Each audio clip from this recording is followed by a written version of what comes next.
My favorite player growing up would had to have been Chipper Jones. I was a big Braves fan growing up, and I got the chance to meet him a couple times because my buddy's cousin was actually playing for the Braves, so got to know him a little bit, and just a guy I really like to watch. Another pitcher choosing a position player. Second time we've seen Chipper Jones this year on the show. Well, and you can see why. Chipper Jones, he's going to be a Hall of Famer. I mean, he just does everything. One of the best switching third basemen around of all time.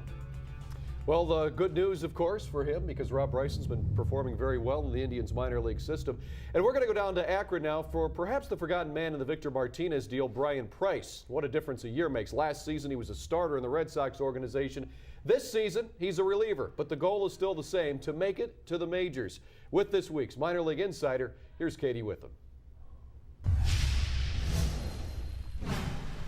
Thanks, guys. For this week's Focus on the Future, I'm joined by Akron Aeros pitcher Brian Price. And Brian, you were drafted in 2008 by the Red Sox after just pitching 46 college career games, and you were taken in the first round. Were you surprised?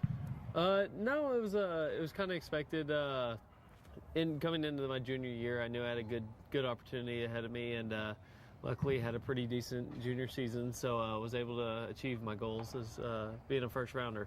What were your goals when you came in here? You know, just kind of, establish myself, hopefully start working my way up. The idea is to try to get to the big leagues as fast as possible, but you got to work at it, and I've just tried to put forth quite a bit of effort, show a good work ethic, and push forward with my dream. Well, here you are now with the Indians organization, and you came here through the Victor Martinez trade. How did you find out that you were going to be traded? What were you doing? What was going on there? Actually, I was starting that night, and I was on the bus about to go to the field, and we had TVs on the bus, and we had it on SportsCenter, and right then popped up that the Red Sox had made a trade with the Indians, and so it had 2 players to be announced in the minor leagues. So right then my coach called me off the bus, and I got on the phone, and they told me I was traded, and so I was like, okay, where are we going?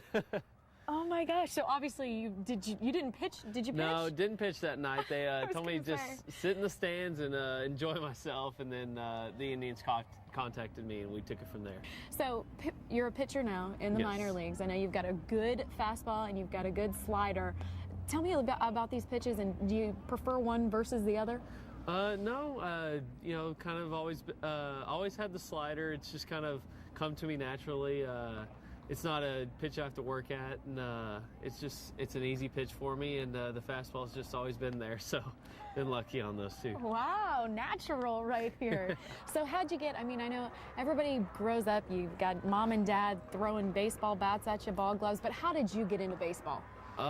Just my brother. My brother played sports. He was a few years older than me, and so I was always playing with the older kids, and it pushed me when I was younger and kind of just got me into sports. And growing up in small town, there's not a whole lot to do, so it's play football on the street, play baseball at the sandlot, and play basketball in your driveway. So well, it worked out for the best. Did you always want to be a pitcher? How'd you get on the mound? Just growing up, I pitched and played positions as well, but it was one of those things where you kind of figure out I'm a little bit better at pitching than I'm at hitting, so I got moved to that spot and went from there. There you go. Last year, before coming over here this year, last year you played for 3 different teams in one season. I know it's more common in the minor leagues, but what is that like? Because for me, it seems like that would be tough. It was. Right as soon as you feel like you're settling in, you get moved, and it was a little different, but it's part of it, and it's part of the minor league atmosphere, and so you just kind of have to go with it. Yeah, well, I know, thinking about that, 3 teams, 1 season, all you think of are kind of the negatives, not being able to get settled. But what was maybe one positive thing that you liked about doing that? One thing I liked was that you could draw from different areas and different coaches, and being able to work with 3 different pitching coaches helped feel like you get just a different atmosphere at every park and every place, and coaches are able to help you in different ways, and so I think that benefited me the best. Now, one thing people don't think about when they come out here and see you guys playing is the life that you guys have on the road. I know you spend a lot of time on a bus. What's it like being on the road, though, as a minor league player? It's different, that's for sure. It's fun. We have a good time with it, but The 8-hour, 9-hour bus rides, they do get a little long and do get a little tiring, but it's just part of it, and you get used to it. Way too many card games probably going on. Oh, during yes. that Way time. too many card games and way too many movies. Well, I know you are the type of player that really is competitive.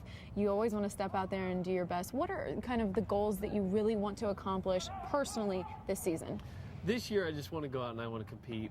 Getting moved back to the bullpen, I feel much more confident and much more in control of what's going on. Starting was a new thing for me my first couple of years in the minor leagues, and just really I'm ready to go back out there and just compete the whole year. Well, hey, good luck to you, Brian. Thanks for stopping by. Thank you. For this week's Focus on the Future, Brian Price, pitcher. I'm Katie Witham for SportsTime Ohio. Well, thanks, Katie, for that. And you see, Brian Price, the reason that the Indians moved him to a reliever is because he really is a two-pitch pitcher. And to be a good reliever, that's what you need. All right, so we'll keep an eye on Brian Price and see when he possibly could be coming up with the Tribe, maybe another year or so. All right, we'll take another break here with Indians Minor League Magazine. Still plenty more to give you, including the schedule and the standings. And check this out. Altoona manager Matt Walbeck gets the heave-ho last week in Akron. We're getting ready to bring you our final thoughts. Make sure that you stay tuned.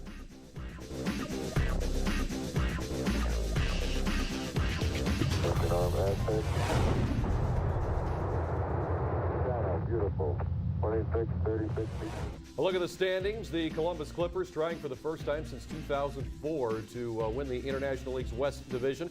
And you see the other teams in the farm system as well. Here's the schedule. Columbus will host Buffalo before heading to Louisville. Akron is home for Bowie and Reading. Kinston on the road at Winston-Salem and Wilmington. Lake County home for West Michigan and South Bend. And Mahoning Valley on the road at Jamestown. Come home for Williamsport and head back on the road to Batavia. Final segment here with Indians Minor League Magazine. Jay, as we said at the outset of the show, these kids, development-wise, it's been tremendous. And the Columbus Clippers, what a season they're having. Oh, they're having an unbelievable season. And the best part about it is with all the transitions that are going on right now, you're seeing what type of players these kids really are. And they're doing a great job. And I really think it's a tribute to what the managers and coaches do with everything. Yeah, they've really done a nice job. Great minor league season for the Tribe this year. All right, that's it for this week's show as you get a look at some of the major leaguers rehabbing this past week in Akron.